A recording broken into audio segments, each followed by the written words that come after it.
আজকে আমি রান্না করব ব্যাচেলর লাইফের সবথেকে মজার খাবার আর সবথেকে পছন্দের খাবার একটি। এতক্ষণে যারা বুঝে গেছেন তারা অবশ্যই কমেন্ট সেকশনে বলে দিবেন। তো আজকে রান্না করব আমাদের উত্তরবঙ্গের আলু দিয়ে ডিম রান্না। উত্তরবঙ্গে শুধু বললে ভুল হবে, প্রায় ম্যাক্সিমাম সব জায়গাতেই আলু দিয়ে ডিম রান্নাটা বেশ জনপ্রিয়। তো আজকে আমি আমার উত্তরবঙ্গের স্টাইলে আপনাদেরকে শেয়ার করব। এখানে কাঁচামরিচ, আদা, রসুন আর একটা পেঁয়াজ নিয়েছি।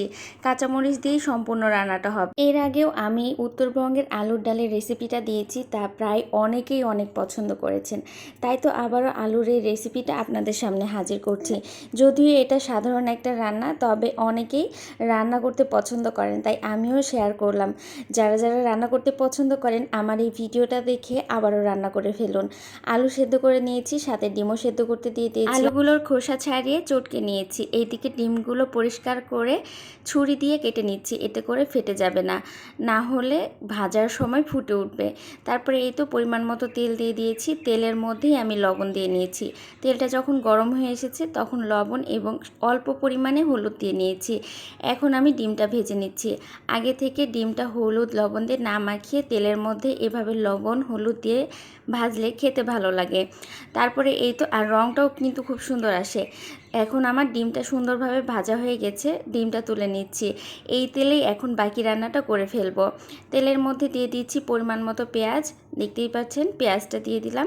এখানে গোটা পেঁয়াজও লাগবে, আবার পেঁয়াজ বাটাও ব্যবহার করব।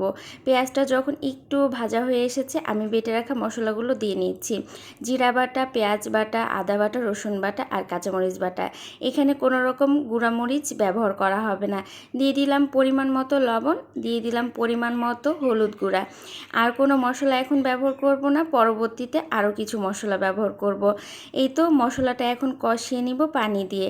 পরিমাণ মতো পানি দিয়ে দিচ্ছি। কালারটা যা সুন্দর এসেছিল, সাথে ঘ্রাণটাও কিন্তু অনেক সুন্দর এসেছিল।